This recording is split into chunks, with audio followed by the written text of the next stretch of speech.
Ohio State is on its way to the College Cup, the men's soccer version of the Final Four. The Buckeyes knocked off Wake Forest 3-0 in the quarterfinals over the weekend and will now face Marshall Friday night in Cary, North Carolina, with the winner advancing to Monday's national title game.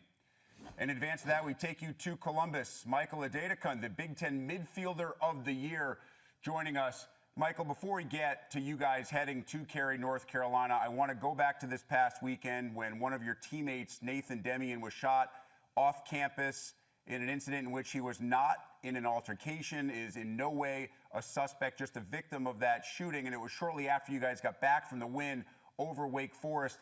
What is the team doing right now to support Nathan, to support each other? And how are you all feeling emotionally as you get set for such an important Final Four matchup?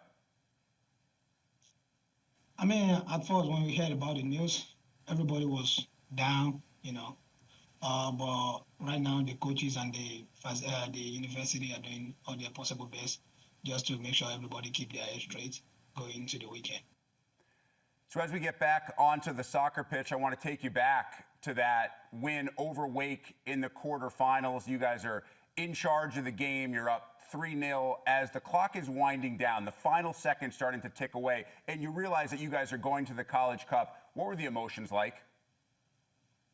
I mean, everybody was very happy, It's something that we already won from the beginning of the season, and then, that's why everybody is putting in the work. Seeing yourself playing in the College Cup is something huge and amazing for every one of us. So, me personally, as a person, that's probably going to be my last game at the home for Ohio State, and I'm very happy I was able to keep this smile in front of our fans. Yeah, a chance that the career could end with a national championship. You scored twice in that game, including once on a PK. What is your approach when you step to the line for a penalty? I mean, nothing much, no pressure. It's just like the first chance for us to go ahead in the game. So me personally, as one of the senior in the team, I think stepping there is the time for me to show hey, who I am, put the team on my shoulder, and then I went there and I get a goal. So which is something great. How much of it is a predetermined decision based on your skill set, what you've seen from the keeper in the past, and how much is just reaction on what the keeper is doing in the moment that you're about to deliver the kick? I don't focus on the keeper. I focus on myself. I focus on how I'm going to contact the ball, the power I'm going to generate. So that's why, if you look at my technique, I pump my feet just to make sure I get enough power. So whether it gets right or it gets wrong, I don't really care. So I just have to do what I have to do. Michael, why has this team as a whole been so good and so consistent all year long? I think the cordial relationship that we have as a brother is something that play a huge role in our success this season, because even the freshmen, they are welcome in the team. And then that's one thing that is unique about our team, because everybody is like a brother. We are more than a teammate to each other. So we just show up, with smile on our face, get the goal. Whosoever get the goal, we all celebrate together as a brother. You're the first preseason team to be unranked before the year started and then end the regular season ranked as #1. When did you personally know that this team had a chance to be as good as it has become? After the first game, we tied the first game at home against Cleveland State, which is something everybody was fired up a little bit. We are worried, because the last season wasn't good, and then our first game of the season we tied, so which is not something that we want. So everybody just in the locker room, I remember we talked to ourselves before even the coach come into the picture. So we talked to ourselves hey guys, we need to step up more, give more than what we did last season if we really want to be the best team in the country. So, and then everybody is one game at a time. Everybody keep doing what we're doing, give more than 100%. I would say that. So because everybody just want to work, show up, work hard for each other.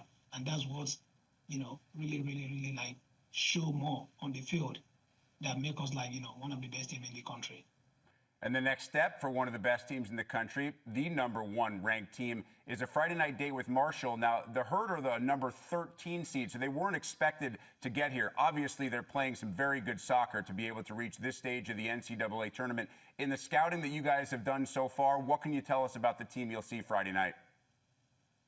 I mean, Marshall is a very, really, really good program. They've been very consistent with what they do. So, and then we just need to focus on what we've been doing all season long. So right now it's all about us ourselves. So we just focus on how we play. So and then like I'm pretty sure coach is gonna take care of the tactics and aspects. So You have a much different background than most American college soccer players. So tell us a little bit about what your youth was like growing up in Nigeria. I mean, I grew up in a very small community called Erua, Nigeria. So that's my hometown. So growing up, everybody just play on the street. So my parents, they never in support of me playing soccer. So which is like they actually want me to go to school.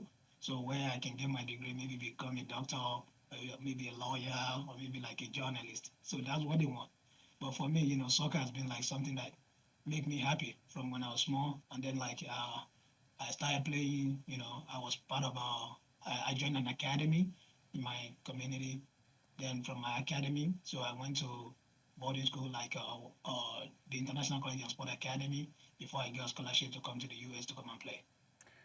From my research, I understand that your mom was fairly adamant that she really did not want you to play soccer. What eventually changed her mind? I mean, she never wanted me to play soccer, but because of the way everybody always carried me in our community, like, yeah, he's really good, he's really talented. My mom feels somehow, about it because like soccer is not a job back at home. Everybody just say that like you are not serious when you're playing soccer. So, but for me, it's just not, it's more than a job for me. Soccer is just basically my life. So because everything that I've become in life, I became it through soccer. So people that I met along the line, soccer has brought everyone to me. So for me, when she doesn't support me, she wasn't support me at first. I was like, okay, you know what? I'll have to sneak out to go and play. So, but later on, like, you can't be sneaking out every time. And then like people crowd that are watching you, they will come and give my mom report. And sometimes, at some point, like she's gonna, be mad about it, but it gets to some point, like, when she saw me playing the national TV, and she was just crying, like, oh my God, maybe I've been denying him a lot of opportunity. So, and then that's when she realized, like, it's time for me to let this kid play. And it's time for that kid to now play in the Final Four. What would a 15 or 16-year-old Michael Adedokun have said if I had told him then that in some 7, 8 years' time, he would be playing for an NCAA soccer championship at a university in the United States located in the state of Ohio? I mean, there's no doubt about it because for me, it's all about the hard work, every single day. Me personally, I never in doubt of my ability of like where I can play. And then playing for Ohio State right now is a big privilege for me. And then like I never in doubt. It has been great to get to know Michael Adedokun a little bit better. He is your Big Ten Midfielder of the Year, helping lead Ohio State into the College Cup this coming weekend. Buckeyes set to take on Marshall in the national semifinal on Friday night. Michael, we truly appreciate the time. Best of luck to you and the team, and of course, our best wishes to Nathan and his family and the Ohio State soccer family as a whole. Thank you. Thank you so much.